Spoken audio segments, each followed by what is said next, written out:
Welcome to తొలి వార్త. ప్రజల కోసం ప్రజల పక్షం. వార్తలు చదువుతుంది మీ మాధురి. సాహితీ సమరానికి నిలువెత్తు నిదర్శనం కాళోజీ. మంత్రి జూపల్లి కృష్ణారావు. రవీంద్ర భారతిలో ఘనంగా కాళోజీ జయంతి వేడుకలు. పద్మ విభూషణ్ కాళోజీ నారాయణరావు తెలంగాణ సాహితీ సమరానికి నిలువెత్తు నిదర్శనమని, తెలంగాణ యాసకు భాషకు జీవం పోసి ప్రజా ఉద్యమాలకు ఊపిరిలు ఊదిన మహానీయుడు కాళోజీ నారాయణరావు అని పర్యాటక సాంస్కృతిక శాఖ మంత్రి జూపల్లి కృష్ణారావు అన్నారు. కాళోజీ నారాయణరావు 108వ జయంతి వేడుకలను ప్రభుత్వం ఘనంగా నిర్వహించింది. కాళోజీ నారాయణరావు జయంతి సందర్భంగా తెలంగాణ సాహిత్య అకాడమీ ఆధ్వర్యంలో ప్రజాకవి కాళోజీ మానవతా విలువలు అనే అంశంపై రవీంద్ర భారతిలో నిర్వహించిన కవి సమ్మేళన కార్యక్రమానికి మంత్రి జూపల్లి కృష్ణారావు ముఖ్య అతిథిగా హాజరయ్యారు. జ్యోతి ప్రజ్వలన అనంతరం కాళోజీ చిత్రపటానికి పుష్పాంజలి ఘటించి నివాళులర్పించారు. ఈ సందర్భంగా మంత్రి జూపల్లి మాట్లాడుతూ స్వాతంత్ర సమరయోధుడిగా, సామాజిక ఉద్యమకారునిగా, కవిగా తెలంగాణ సమాజానికి కాళోజీ చేసిన సేవలు ఎంతో గొప్పవని కొనియాడారు. అన్యాయం ఎక్కడ జరిగినా కాళోజీ గలమెత్తేవారని, అసమానతలు, దోపిడీ, నిరాధారణకు గురవుతున్న వారిలో ఆయన కలం చైతన్యాన్ని నింపిందని గుర్తు చేశారు. ముఖ్యంగా స్థానిక భాషకు ప్రాధాన్యతను ఇచ్చి ఎవరి వాడక భాషను వారు రాయాలని, ఇతరుల భాషను అనుకరించే బానిస భావన పోవాలని ఆయన తప్పించిన తీరుతో ప్రతి ఒక్కరిలో ఆత్మగౌరవం వెల్లిబుక్కుతుందని అన్నారు. కాళోజీ కవిత సంకలనం నా గొడవలో ఆయన వ్రాసిన అనేక పద్యాలను ఆయన ఉటంకిస్తూ ఆయన కవితాశక్తిని, భావుకతను, పోరాట ప్రతిభను, తెలంగాణ తపనను ఈ సందర్భంగా మంత్రి జూపల్లి గుర్తు చేశారు. ప్రజల గొంతుకగా జీవితాంతం బతికిన కాళోజీ చిరస్మరణీయులని, ఆయన ఆశయ సాధనకు కృషి చేయాలని పిలుపునిచ్చారు. ఈ కార్యక్రమంలో పర్యాటక సాంస్కృతిక శాఖ ముఖ్య కార్యదర్శి వాణిప్రసాద్, తెలంగాణ సాహిత్య అకాడమీ కార్యదర్శి డాక్టర్ నమోజు బాలాచారి, సాంస్కృతిక శాఖ సంచాలకులు డాక్టర్ మామిడి హరికృష్ణ, ప్రజా వాగ్గేయకారుడు అందశ్రీ, జిహెచ్ఎంసీ అదనపు కమిషనర్ డాక్టర్ నల్లకుంట్ల యాదగిరిరావు, నేటి నిజం పత్రికా సంపాదకులు బైసా దేవదాసు తదితరులు పాల్గొన్నారు. మీ తొలి వార్తా న్యూస్ ని సబ్స్క్రైబ్ చేసి, లైక్ చేసి, షేర్ చేయండి. ఈ సమాజంలో ఈ దుర్మార్గాలుండో, దుర్ఘటనలు ఏది ఉండదు.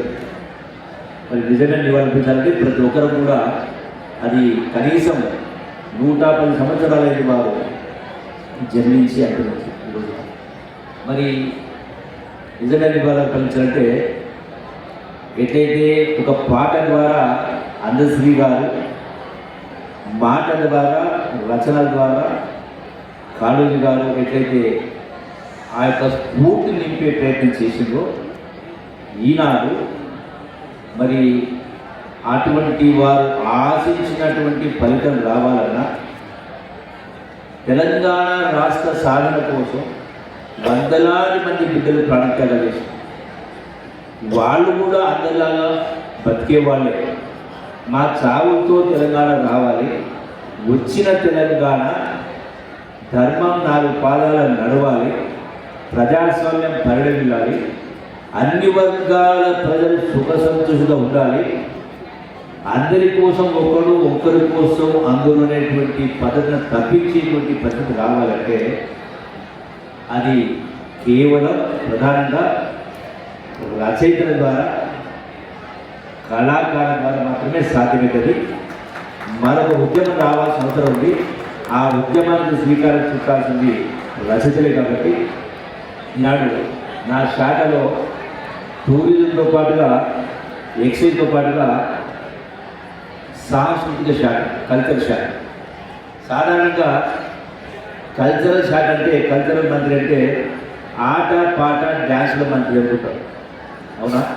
అంటే సాధారణంగా స్కూల్ చేసి అందరూ అనుకునేది అందశ్రీ గారు వినాలి. అయితే కల్చర్ అంటే, సంస్కృతి అంటే ఆట పాటనే కాదు, సంస్కృతి అంటే జీవన విధానం. ఈ జీవన విధానం అనేది అన్ని రంగాలకు వర్తిస్తుంది, అన్ని వర్గాలకు వర్తిస్తుంది. ఈ సంస్కృతి, ఈ జీవన విధానం ధ్వంసమైంది. కాబట్టి ఈనాటి చాలా అనర్థకాలకు మూల కారణం ఈ సంస్కృతి అనేది లోపించింది. కాబట్టి మళ్ళీ పునరుద్ధరించాల్సిన అవసరం ఉంది. కాబట్టి ప్రజలను సంఘటిత శక్తిగా మారాలి. చాలా సమస్యలకు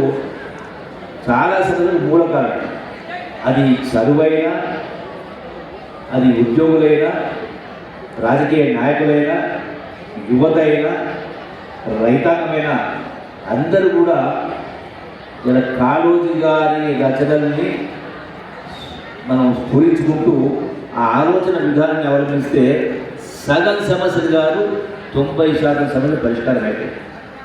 అది సాధించడం కోసమే కల్చరల్ శాఖ ద్వారా ఆ ప్రయత్నం మొదలుపెట్టడం కోసం ఎంతవరకు సాధిస్తామనేది different issue question, but at least begin అనేది కావాలి. కాబట్టి మా సాంస్కృతిక శాఖ ద్వారా, కల్చరల్ శాఖ ద్వారా వీలైన త్వరలో కవులు కళాకారుల సమావేశం ఏర్పాటు చేసి